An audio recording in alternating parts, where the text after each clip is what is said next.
Maayong adlaw, Davao Oriental, maayong adlaw Lupon. Ayan na po kita sa usa ka episode sa Kapihan sa PIA dinhi sa NCCC Lupon. Karong hapon na no, atong pagayusgutan ang kabahin sa mga nagkalain-lain panghitabo diri sa ato ang region pati na diri sa ato ang probinsya sa Davao Oriental. Kay naagian kita og linog. So kamusta man ba ang tanan? Nakatarong na ba tagtulog? E diri sa lungsod sa Lupon, balik na ang eskwela, balik na ang klase, balik na po ang batang trabaho. So, muna nga, balik kinabuhi na po kita. Pero aside from the natural calamities, na-shock po kita kay na ay pangitabong pambubomba dito sa Marawi City. Kaya atong sayron karon no, ang mga hulga nga posible di ay po nga mahitabong po diri sa ato ang lungsod o diri sa ato ang probinsya. Una ka na mag-hisgot sa itong mga topiko karon, ato ko din i-encourage ang itong mga live viewers karon pinaagi sa itong FB page sa PIA Davao Oriental o sa LG Lupon nga i-like o i-share kini ato ang live episode karon nga muna. O kini po siya ma-replay sa PTV Mindanao, Radyo Pilipinas Davao, sa One Davao, sa Davao City sa Radio, pinaagi sa One Davao virtual presser ugma tuhod. So, hello kaninyo sa mga nananaw sa ato karon. O ang ato ang guest mao ang Deputy Brigade Commander sa atong 701st Infantry Brigade nga naglangkob diri sa ang ilahang area of responsibility langkob sa Davao Oriental pati na sa mga ubang areas dito sa Region 13. Naapil na dito ang epicenter mismo sa 7.4 magnitude earthquake nito po atong December 2 ang Surigao del Sur. So, pag-iiskutan po nato ang humanitarian efforts sa atong Army, sa atong Philippine Army na ipahitabo dito sa atong Surigao del Sur. Welcome sa nato atong guest, si Colonel Edgar Rosales. May napon, sir. Magandang hapon, Mike. Magandang hapon din sa ating mga viewers dito. Live from Merenol School of Lupon. So, magandang hapon po sa inyo lahat. Ayan, maayong hapon. Sir, sugdan nato, katusap ng magnitude 7.4 earthquake na nitabo sa Surigao. Kamusta, sir? Kamusta ba ang ato ang brigade karon o mga area of responsibility sa atong brigade? Unsa po yung mga humanitarian efforts na ato anang i-deliver sa ato mga provinces, sir? Okay, no? Last December 2, around 11 in the evening, we were struck by a 7.4 earthquake with its epicenter at the territorial waters of Hinatuan, Surigao del Sur. So immediately, no, we deployed our forces because we have an advanced force at Bislig, Surigao del Sur, under the leadership of 67th Infantry Battalion, under the unit and leadership of Lieutenant Colonel Pia of 67th Infantry Battalion. So we responded and we assisted the families in evacuating them to safe areas. And also, we assist the PDRMO and MDRMO of those respective municipalities in the province in the assessment when it comes to the damages brought by this earthquake. And it's good to know na wala naman talagang casualty in terms of life loss. May mga damages lang sa bridges, some of the bridges, and some buildings incurred a minor damage.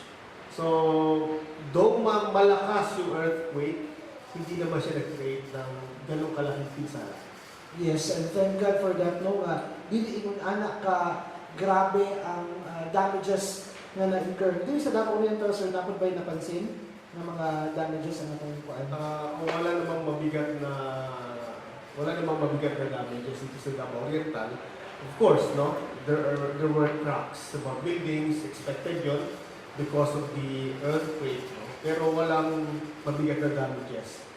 Kasi I could compare this sometime 1990 when we had this 7.2 magnitude earthquake with the epicenter at Cabanatuan City.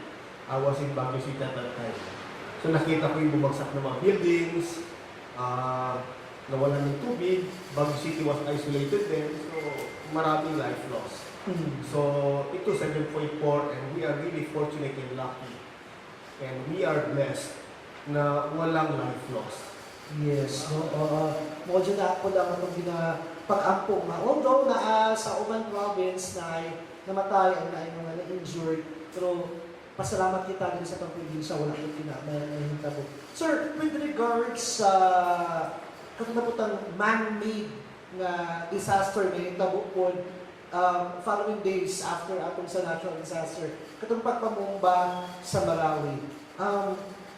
Pwede pa rin mo masaysay karon sir kung sunod di ay ang area dito kung sa yung klase na pahitabo nga pagpamumba sulod sa eskwelahan. Okay, no? Recently, nagulat tayo because of the bombing within the school compound of MSU Marawi. And alam naman natin na MSU Marawi is located just within the periphery of Marawi, where it's known for the Marawi seats before, 2017 Marawi seats. And alam naman natin though, we were able to neutralize, the government were able to neutralize yung ISIS-inspired groups that took seats on Marawi last 2017, but we believe there are still remnants. So yung ginawa nilang grenade throwing sa Marawi City is not different with the grenade throwing or IED blasting in Hulo Cathedral. So if there will be opportune time, these ISIS-inspired groups will sow terror. And it's their objective to sow terror to humanity. So ano yung terror na yun? So the throwing of the grenade is just the initial terror action. But the greatest terror that they could sow is to instill fear in the minds of the Filipino people. When this grenade throwing incident will be circulated in the social media, will be circulated in the different mass media outlets, so mag-create siya ng fear among the people that the environment is no longer safe. No? So that's terrorism for them. They could instill fear to the hearts and minds of the people. So with that, their objective was attained. Kasi ang objective nila is to sow fear and terror to the minds and hearts of the people. So the grenade throwing resulted to the death of, I think, 4 individuals and wounding of 10.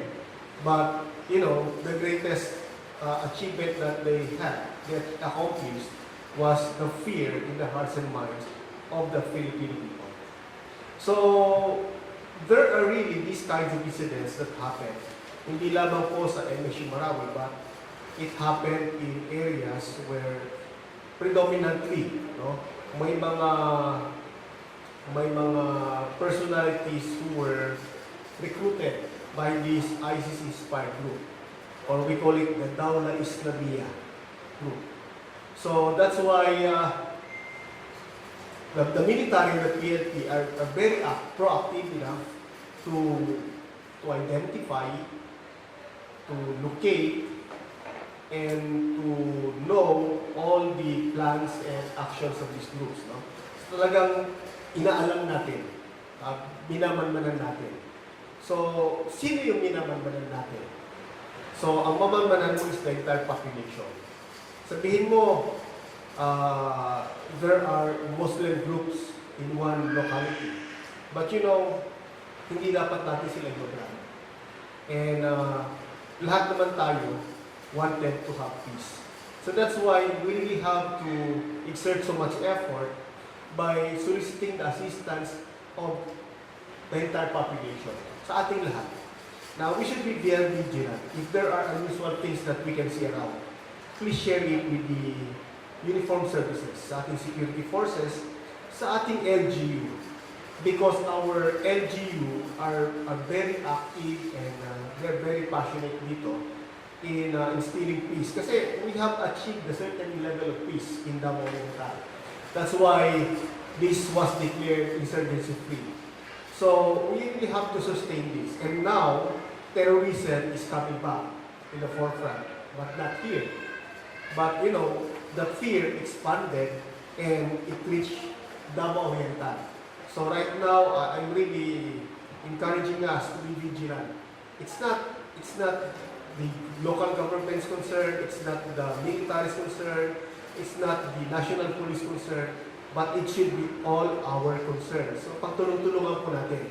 If there are unusual things that you can see, if there are new individuals that you will encounter in your respective communities, please feel free to inform the barangay, the municipal, and the security forces. Yes. Kani bang pagpamomba, sir, on schools and on churches, is this your usual tactic na sa katong ISIS-inspired group? And kung usual, pwede ba siya, pwede ba siya may tabok anywhere, and even here sa ato ang provinces? Kung saan po nang ginabuhat karon sa ato ang military, sir, para ma-secure ang atong area for any possible attacks from this ISIS group? Yeah, this kind of threat is not permanent. This kind of threat is moving. It can happen anywhere. If you could remember, yung mga kasingdad ko, no? If you could remember, we have the Rizal Day bombing way back 1999. No? It was December 30, 1999 bombing, LRT bombing at Taft Avenue, Manila. We also have the Valentine's Day bombing. That's February 14, 2005 or 2004. I'm not particular with the year. So these were all the response of the Abu Sayyaf group when they were cornered in Holo. So, yung terrorism, these are not fixed in terms of location. They are moving. For as long as they can achieve their goals and objectives, they will instill fear, bombing that will resort to fear. Alam naman natin, nangyari recently sa Coronadal City, no? Yung Yellow Bus bombing. And there are so many bombings, and they're very familiar pa sa atin, very fresh pa sa atin, yung Rojas Night Market bombing. So, the threat is moving. It's not fixed and permanent. So, kaya nga, sinasabi ko, the participation of the communities, your participation is very important to instill the peace that you're enjoying now, to instill the kind of atmosphere that you really wanted to have for Lupon and Davao Oriental. So pagtulong-tulungan natin ito, alam niyo naman, ang ating security forces is not everywhere. But the peaceful loving Davaoenos are everywhere. So you will be our extension, you will be our eyes and ears, and we will be your arms and legs to respond to any observation that you will notice or any unusual things that you will observe. Unsay mga efforts gawin natin, sir, para mas ma-secure pa ang probinsya sa Davao Oriental? Of course, no, we have started in terms of ISIS, no, yung terrorism brought by ISIS. No? We call it the violent extremists. So we engage the different groups, especially the MNLF and MILF groups here in Davao Oriental, and we organized them and we sought their assistance and help to not only protect, preserve, and pursue peace in Davao Oriental. And we are very happy that they made their commitment, and they will be supporting the initiatives of the provincial government, of the respective NGOs, and the security forces. So makikipagtulungan sila sa atin. But at any rate also, our Muslim brothers are not everywhere. So still, though they made their commitment, they gave their full support, na kung meron mang violent extremist groups or individuals, ipaparating nila sa pinakaukulan. So, dito sa atin, majority are Christian areas. So, pagtulong-tulungan po natin. And when you talk about violent extremists, these are not Muslims. No? You know, there's so many violent extremists in France, in Italy, in Europe, in Spain. No? Ang violent extremism kasi is a belief, is a faith, na isang paniniwala na ini-embrace nila. So, sa Pilipinas, they are not limited to Muslims. They are anywhere. No? Kaya meron tayo, may grupo na the Raha Sulaiman group. These are the non-Muslims who embrace the violent extremist ideology. So, hindi sila, they are Christians in terms of tongue, in terms of the ways and cultures.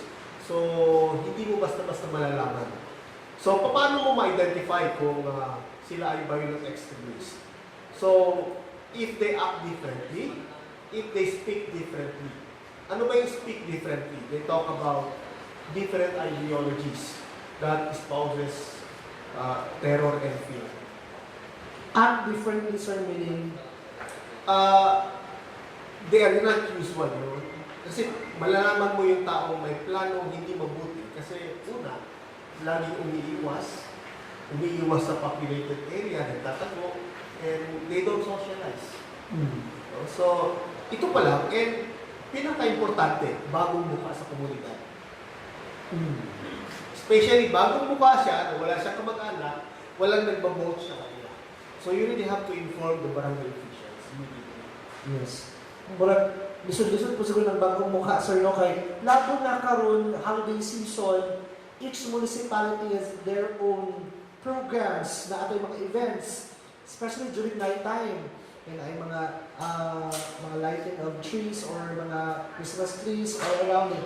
Na apoy mga Christmas season program. So, unsaon kaya sa publiko pagiging vigilant during that time or kailangan bang mahadlok nga pag-celebrate ang Christmas season noon karon?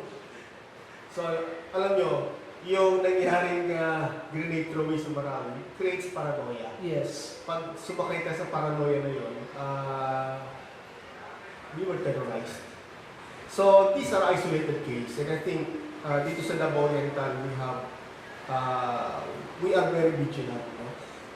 Yung NPA na nasa bundok nakikita ng government forces through the different communities. Especially pa ito. No? So, yung incident sa Manawi, yung should not sow fear and terror among us. It should not create paranoia among us. Otherwise, we were all terrorized. So, this incident is isolated in nature, just like the bombing in Holo, bombing in Basilan, just like the Rojas Night Market bombing. These are isolated incidents that transpired, but it does not mean na magre-relax tayo, magpapawalang bahala tayo. That's why I am appealing to everyone na pagtulong-tulungan natin to preserve whatever we have right now. The gains in achieving the peace that we want is here. So we really have to work together to protect this so that we will enjoy this Yuletide season with the fullness of our hearts. Kung madadala tayo sa paranoia, I think walang semblance yung Yuletide season. So I think we should not be afraid. It should not dictate us. It should not define our actions. But instead, putting extra work on vigilance, it's just going beyond what is normal.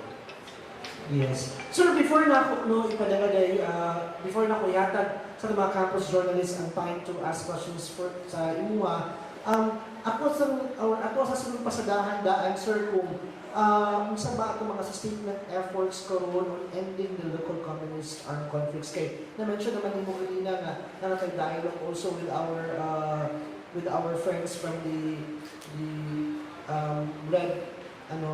Red Communist Army movement. So, unsa na po yung mga efforts natin ko rin, sir, to sustain our peace sa communist armed conflict na side? Okay. So sa communist armed conflict, no, for the entire Davao Oriental, halos wala na, no? Wala na. Because yung accounted personalities natin dito sa entire Davao Oriental ay 3 na lang. But since last year, wala na sila sa Davao Oriental. No? Lumipat na sila ng probinsya. I think they are in Bukidnon right now. So what's left here are those who surrendered and their families. So we are continuously engaging them. We have direct contacts with them. And not only us, but the entire province of Davao Oriental, with the provincial LGU, the municipal LGU, and mind you, the barangay LGU are there assisting our former rebels in terms of their capacity building, in terms of their mainstreaming in the community. So, full support yung ating government system sa pagpapamainstream sa mga nag-surrender na dating NPA. And patuloy po yung communication natin, patuloy po yung support system natin. And aside from that, patuloy po yung pakikipag-ugnay natin sa families nila. So, to whatever assistance we could extend to them so that they could go back to their place in the communities. And the provincial government have laid on programs, livelihood programs, and capacity development programs to speed up yung kanilang mainstreaming. So, by livelihood sila to start up yung kanilang capacity so that they could apply work and they could be employed not only locally but in and abroad. Sir, unsa may mga advice niyo sa community nato para matabangan to mainstream our friends rescued or former rebels labo na dili sa ma-discriminate katulad nimo nga mangita og employment or livelihood sa may nga ako natin. Yeah, number one kasi dapat we should not treat them as former NPAs or former rebels. No? We should treat them as mainstream. No? Kasi bumalik na sila sa community. And if we continuously brand them as former rebels, parang itinatatakbo sa kanila yung kanilang pinagpilihan. So they should be mainstream. So ang may tutulong po natin is to motivate them, assist them, and encourage them in simple ways, no? In simple ways na ma-extend natin sa kanila. Because they were in the mountains fighting for their ideology, nakalimutan nila yung katotohanan, the real world. And ngayon, pumapasok pa lang sila sa real world. Hindi ideologically driven world, hindi talagang itong mundo natin. So, tulungan natin sila para hindi sila ma-shock.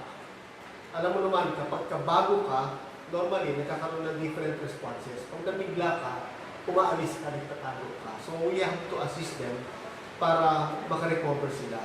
Kasi, if they were mainstream and they go back to their usual lives, wala tayong problema. All of us will be enjoying the fruits of our labor, yung ating kapayapaan. Yeah. So karon, salamat sir no, ako nang turn over sa mga estudyante nato ang mangutana sa atong guest karon. Kisay unang mangutana from our student. Sige, kindly introduce yourself.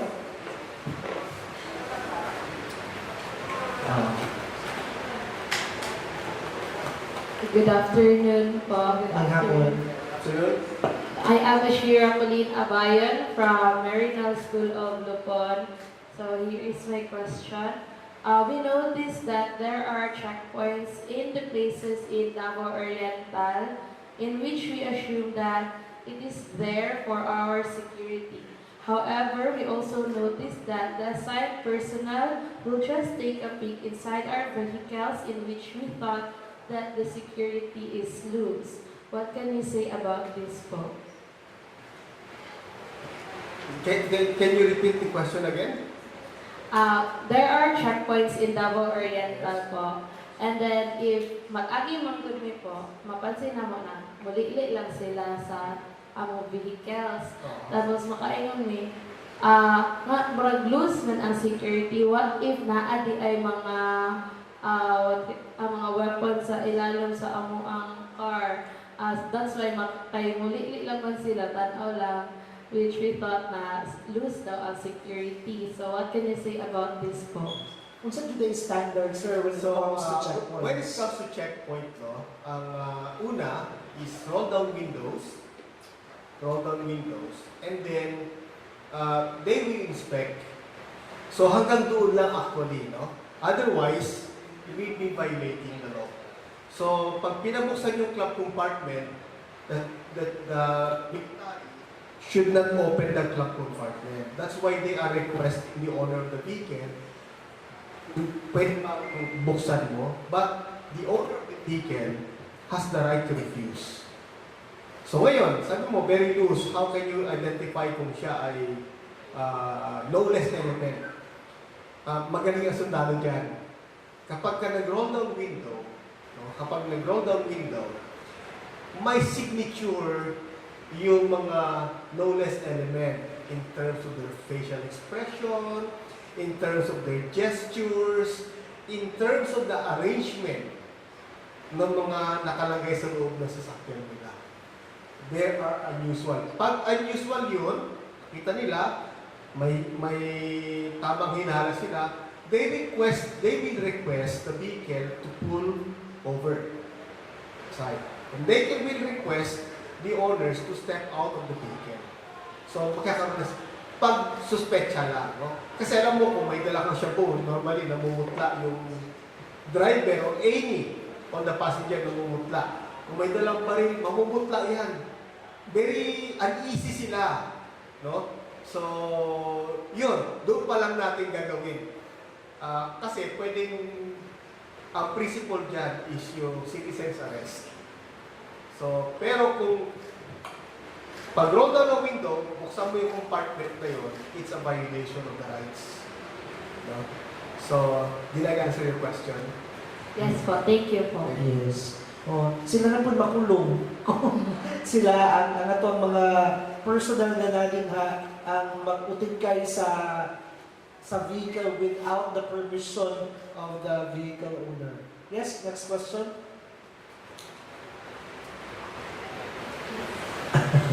Ayan. Sige, sir, kasi nagpasahin pa sila sa yung musunod na question. Sir, kung sa mga efforts nato karon sa ato ang mga MPAs, kay federate naman nato sila sa municipality and sa province, ang ginaunsa pa nato sila karon nga ma-empower ang ato ang mga former rebels na para ma-mainstream din sila maayo.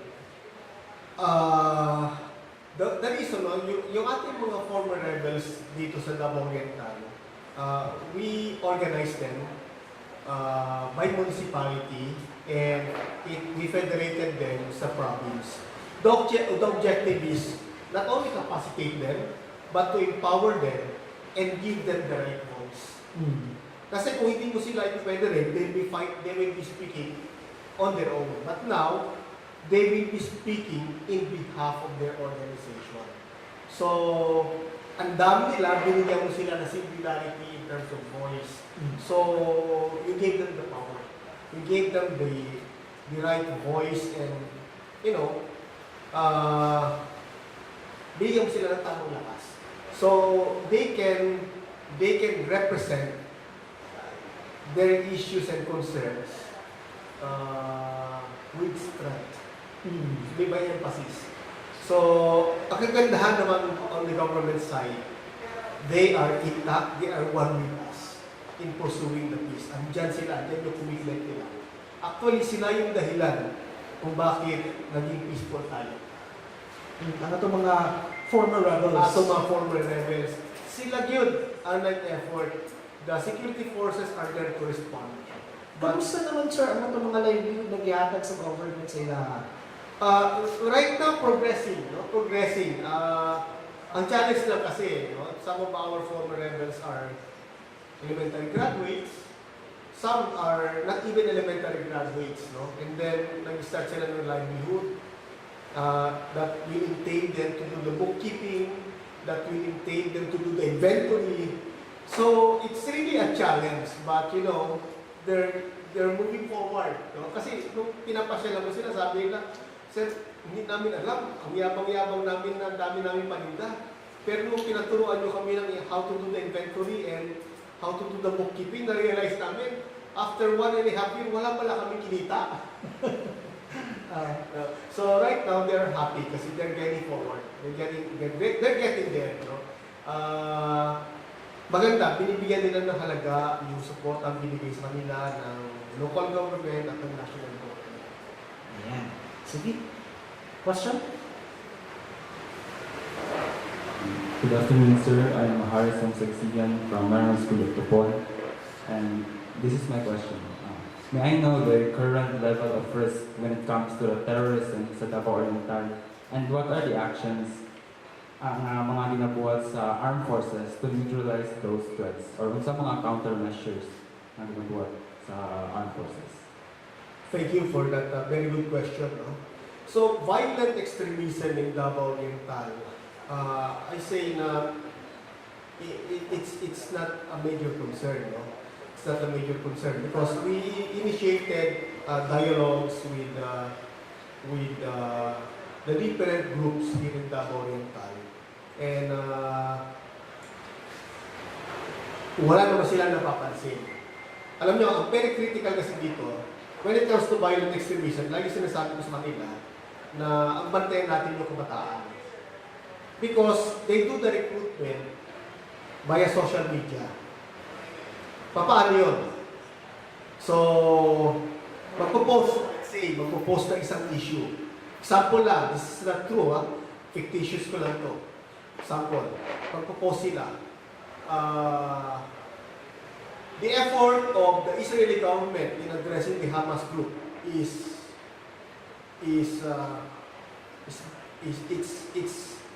we don't support the effort of the Israeli government in addressing the Hamas group because of the massive casualty among the children and the civilians. So, pag ganun yung issue, nag-click ka ng heart or nag-comment ka, normally, ipipm ka, and then they will discuss things to you. No? And then, nag-respond ka na lately ma-realize mo, mayroon ng ideology na naglaro sa discussion mo. And then, pag sinagot mo, ma-realize mo na these are violent extremist groups.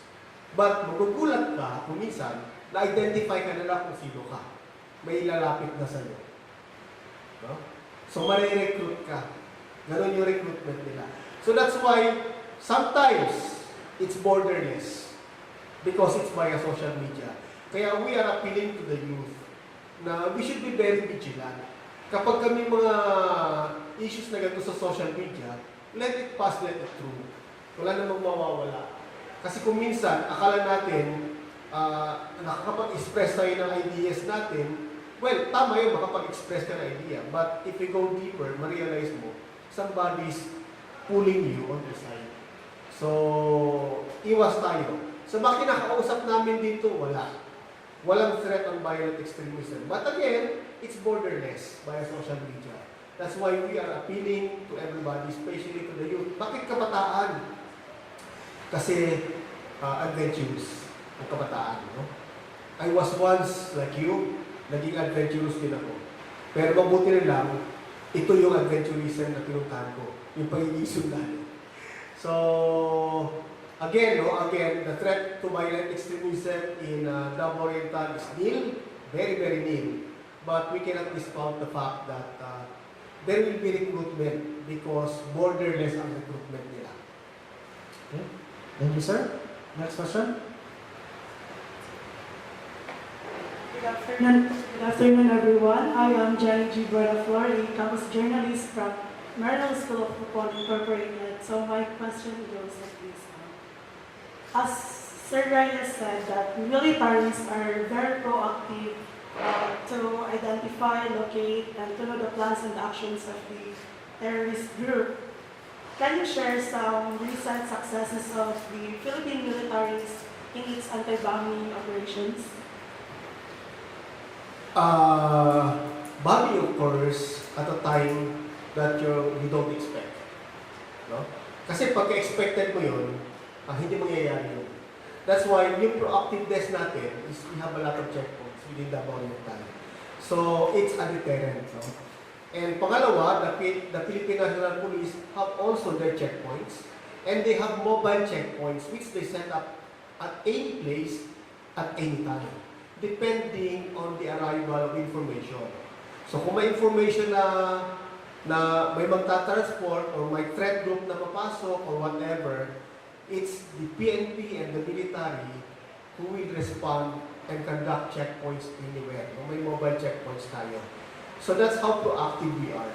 Of course, no, we also have our support from the different agencies who acts as our eyes and ears.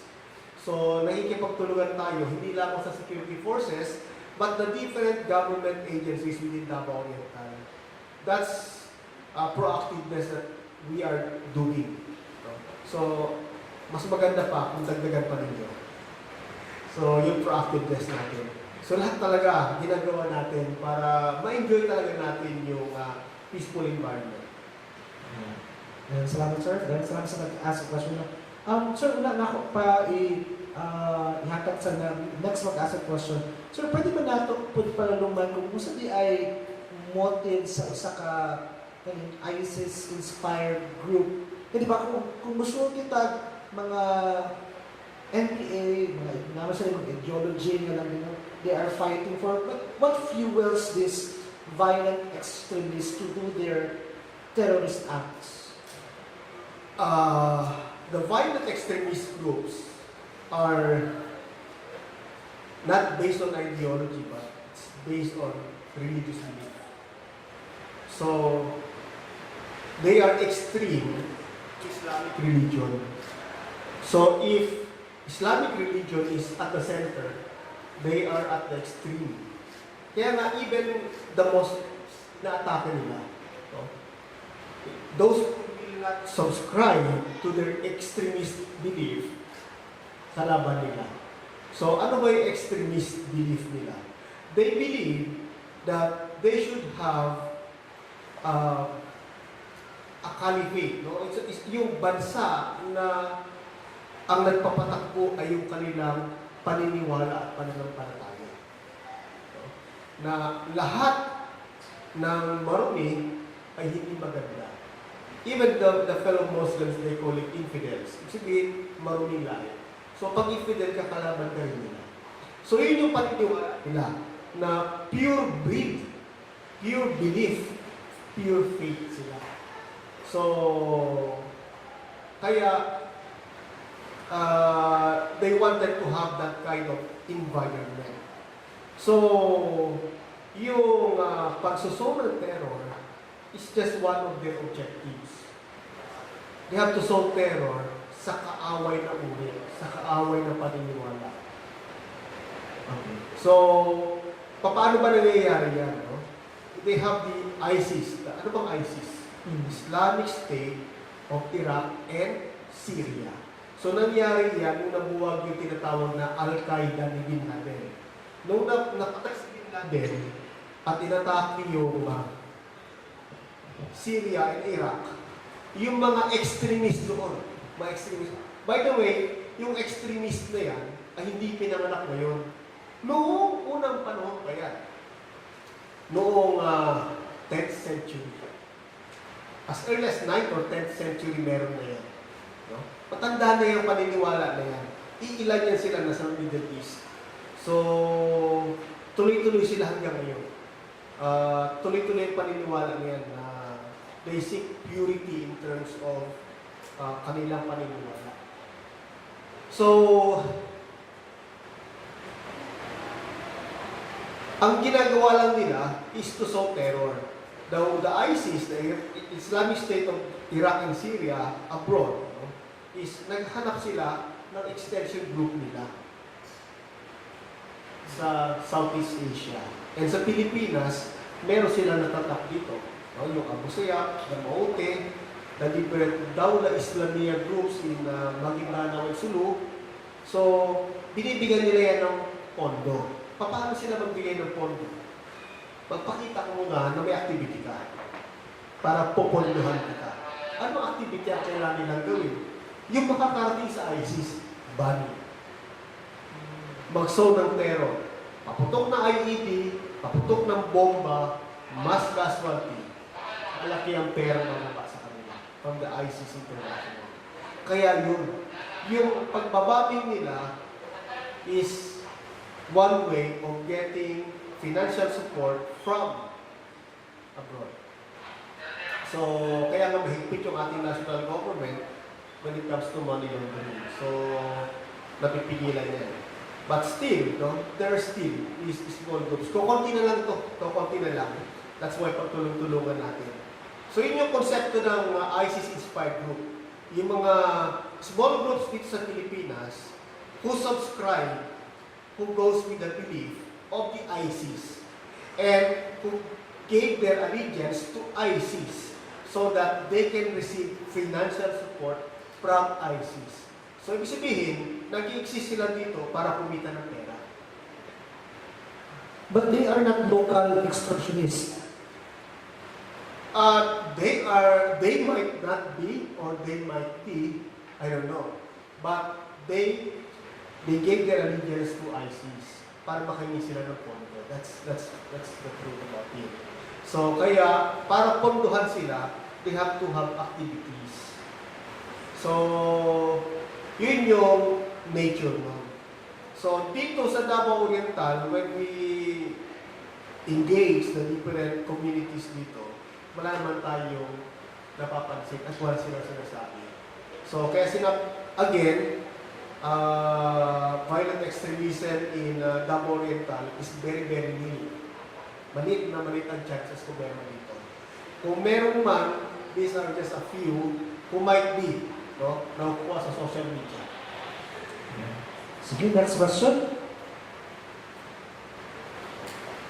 Good afternoon, sir. My name is Odile Borges from Marinal School of Lupon, and this is my question. What can you say about the people that are blaming Muslims about these terrorisms? And how can you address the issue to stop racism? Thank you. Yeah, that's a very good question, no? Although it's above my head, hindi ko dapat sagutin, no? But, you know, we should not blame.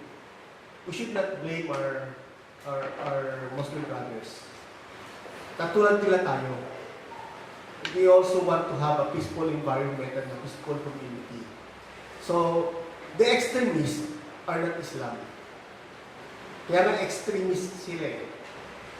So extreme sila, nasa dulo sila ng left. Yung paniniwala nila sa God. So, even itong extremist, kalaban nila yung Islam. So, we should not blame our Muslim brothers about this because they are also the victims. So, hindi tama yung magkaroon tayo ng branding at magkaroon tayo ng religious discrimination. Hindi tama. All of us are victims. Thank you, sir. Thank you. Next. Hello. Good afternoon, sir. I am Gabriel Escorted from Marinal School of Lupon, and this is my question. In times like this, panic will always be the first option of many people.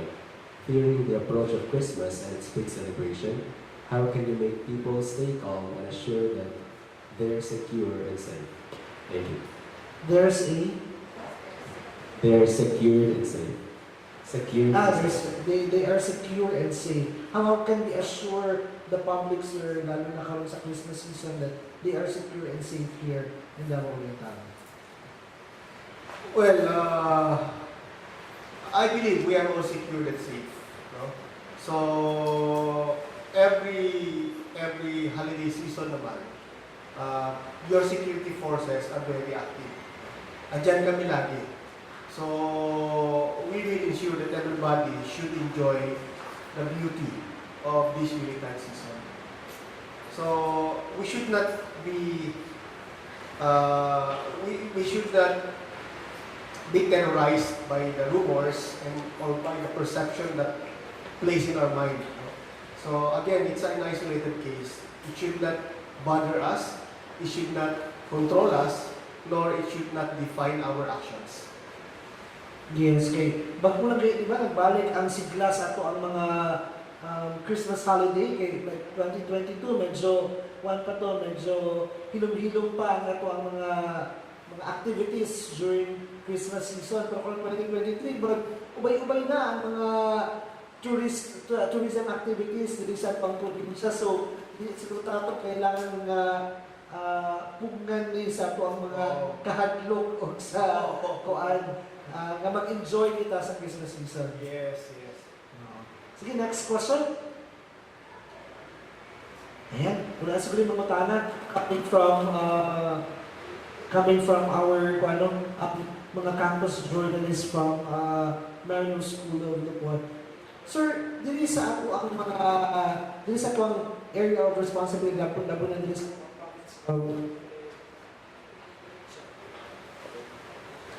ayan, okay. Sige, maghirap lang sa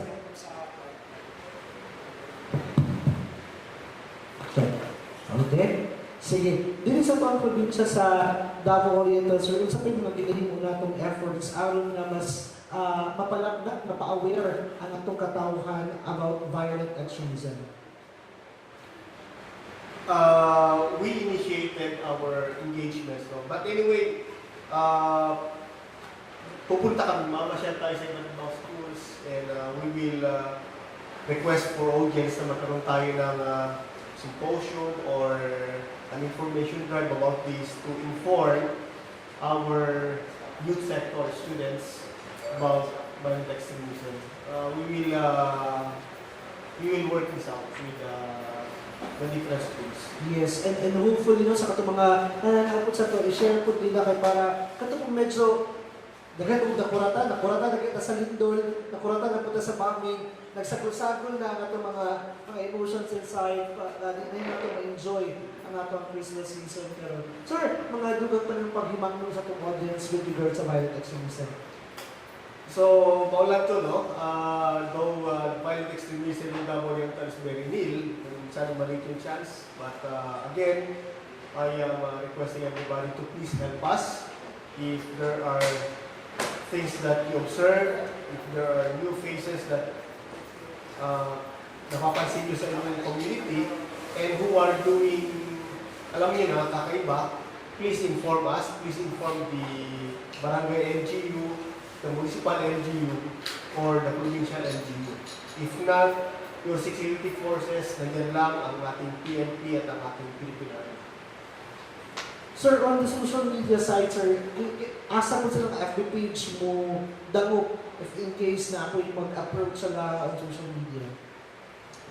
So, dito, meron tayong FB page ng 66 ID, may FB page ang 67 ID, may FB page ang 701st Brigade, at may FB page ang 10th Infantry Division. So, pwede nilang i-reach out sa mga FB page nila. Yes, and those FB pages also have contacts sa mga mobile phones na pwede po sila mo text sir ng mga hotline numbers. Yeah, I think so. Yeah. Ayan, kay sa tingin mo ko sir, ganun na borderless ang recruitment, wala kakabalo nga ginahingayan na dahil kita o ginahingayan na kita o chat, no? Well, sir, for this, sir, pakiwan ako imong closing statement, sir, para sa pang-episode karon. You may address na the public, sir. So, for this coming Yuletide season, let's not be governed by fear, no? So, what happened in Marawi is just an isolated case. We should be doing the usual business that we're doing. We should enjoy this Yuletide season. It should not limit our actions.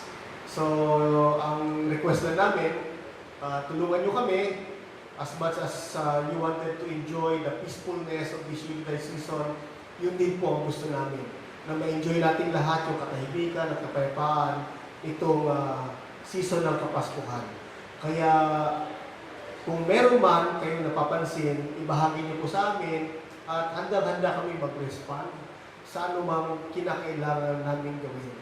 So that patuloy po natin ma-enjoy ang spirit of Christmas sa ating mga komunidad.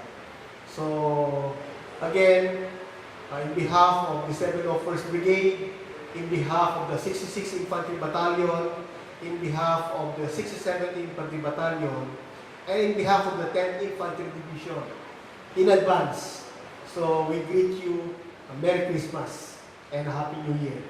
Dahil next week, talagang Christmas season na full blown.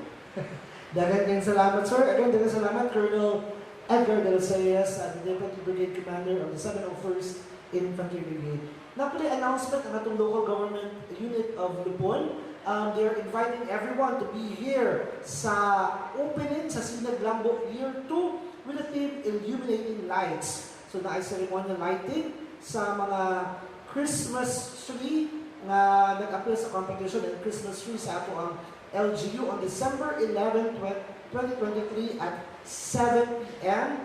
at the new Municipal Hall grounds. So, aside from the ceremonial lighting, pahitapon mo dira ang Sinag Lambok Year 2 Bazaar opening featuring na mga pila ba ni kabog mga shops, ma'am? Dagan ubay-ubay ang shops na mag-appeal sa tuang bazaar no. And of course, habang nagalibot-libot damos yung mga shops, naapod live band anang gabi muna, Oriental Tribes. So mag-enjoy kita sa December 11, 7 p.m. dili sa new Municipal Hall ground. So even kita mga nananaw mamati karon sa itong programa, you can be here sa Lupon para mag-enjoy po sa mga Christmas apples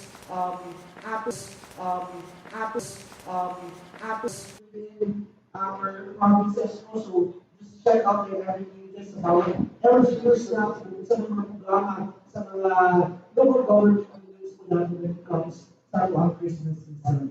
Ayan, okay na lang ang episode gawin sa ating Kapihan sa PLA sa LCCC Lupon. It's our second episode. And lastly, makikita sa sunod pa ng mga kailangan po mga agencies makukuha natin good information, good news from the national government agencies and our partners, security forces, and other government information aron na mas inform and empower na ang pagkatawag sa Lupon o sa Davao Oriental. Bukas God bless everyone and Merry Christmas.